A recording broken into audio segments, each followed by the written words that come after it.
kuombea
Kwa unyenyekevu, kwa tumaini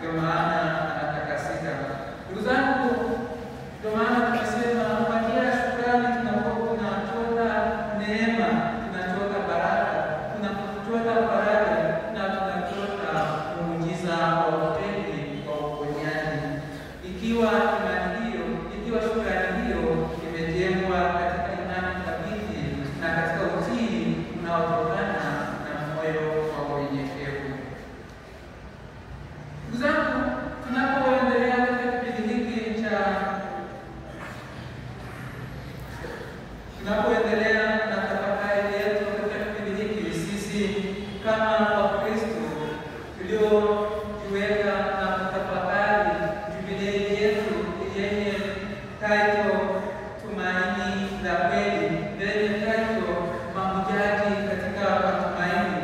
Tunatafakari fungu hili nzima sisi kama Wakristo na wenye kusafiri kama mahujaji wa matumaini. Tunatafakari fungu hili kwamba kwa njia ya shukrani tunapokea uponyaji wa kweli, na kwa njia ya shukrani tunadumu katika matumaini ya kweli. Tunadumu katika matumaini ya kweli.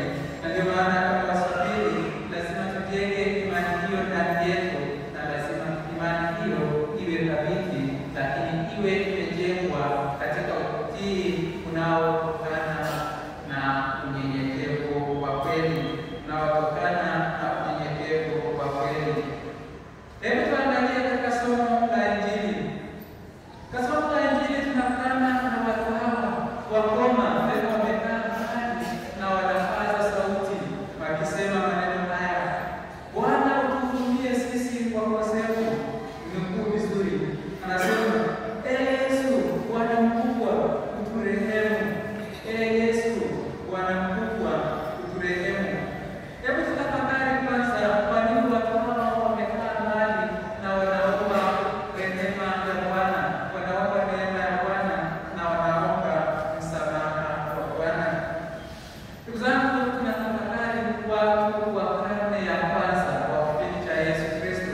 Katika kipindi hicho kuna mambo manne muhimu. Watu wa aina hii wanatambulika kama watu waliokufa. Watu wa kwanza ni maskini. Maskini katika kipindi hicho wanafahamika kwamba ni watu waliokufa. Watu wa pili ni wakoma, nao wanatafsiriwa kwa namna hiyo kwamba ni watu waliokufa. Na watu wa kundi la tatu ni vipofu, nao wanatazamiwa kama watu waliokufa. Na kundi la nne ni la wale wasiozaa, wale wasio na watoto. Watu hao, makundi haya manne yalihesabiwa kama watu waliokufa. Na kwa hiyo kuponywa katika magonjwa hayo, ukoma, umaskini, upofu na kutokuzaa, ilikuwa ni kama unapokewa ufufuko, ni kama unafufuliwa. Ndio maana watu hawa wanamlilia Yesu: Bwana mkubwa, tunaomba uturehemu, tunaomba utufufue na uturudishe tuwe watu tena, uturudishe katika hali ya kuwa watu tena. Ndugu hawa walistahili kutengwa, na ndio maana watu hawa walikuwa wamekaa mbali wakapaza sauti. Walikuwa ni watu waliotengwa na jamii, kwa hiyo walihitaji kutakaswa, kama ilivyoandikwa katika kitabu cha Walawi sura ya 13 na 14 kwa ujumla wake.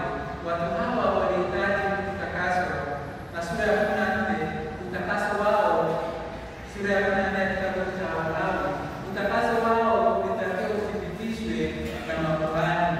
Ndio maana Yesu anawaambia, nendeni mkajionyeshe kwa makuhani, ili pale watakapowaona wawathibitishe ulimwengu kwamba ninyi sasa mmefufuliwa, ninyi sasa mmefufuliwa. Ndugu zangu, sisi tulio hapa pengine tunaweza tukawa na magonjwa haya, wengine tunaweza tukawa na magumu ya namna hiyo, na tunahitaji kutakaswa, tunahitaji kufanya upya. Sisi tulio hapa sote tunahitaji hivyo. Kwa nini? Kwa sababu kusoma katika Injili hiyo tunaambiwa watu hao walikuwa 10. Neno namba hiyo 10 ina maana sio kwamba watu wametumia maandishi yakasema walikuwa 10. Hapana. Katika maandiko matakatifu au katika tafsiri ya watu wa wakati huo, namba 10 inamaanisha jumuiya ya Wakristo, linamaanisha jumuiya ya watu. Kwa hiyo kumbe watu hawa 10 walimaanisha jumuiya ya watu. Kwa namna nyingine, jumuiya ya Kinyerezi ilitakaswa.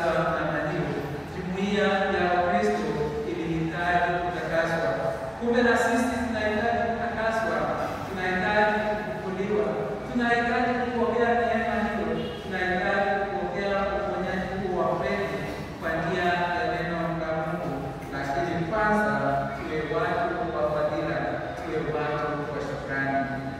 Kwa hiyo watu hawa, na kama ilivyotumia Kristo, walihitaji kutakaswa dhidi ya hali mbaya, walihitaji kutakaswa dhidi ya utengano ulio katika jamii, dhidi ya migongano, dhidi ya migogoro ndani ya dunia zetu, ndani ya familia zetu, na sisi tunahitaji kutakaswa. Watu hawa kama vile sisi tunahitaji kutakaswa kutokana na chuki ndogo ndogo na fitina iliyoko kati yetu. Kwa kumbe na sisi tunahitaji kutakaswa ili tupokee kutakaswa huo. Na neno lingine tunalosikia hapo, Yesu anaambia, je, wote 10 hawakutakaswa? Je, hao ni 10 ugeni au wote 10 walitakaswa? Kumbe na sisi sote tunaalikwa kwamba kila mmoja wetu anahitaji kutakaswa, kila mmoja wetu anahitaji kupokea neema hiyo, wala sio baadhi ya watu, au sio kwamba watu tunaowaona ni wanyonge ndio wanahitaji kutakaswa. Hapana, ni sisi sote tunahitaji kutakaswa. Wakoro hawa walikuwa 10 na walikuwa pamoja. Katika umoja wao walipaza sauti wakiwa na nia moja. Wote 10 walikuwa na nia moja. Kumbe hawa wanatufundisha kwamba sala za jumuiya ya Kristo katika umoja wao ina nguvu kubwa, inaleta msamaha na inaleta uponyaji.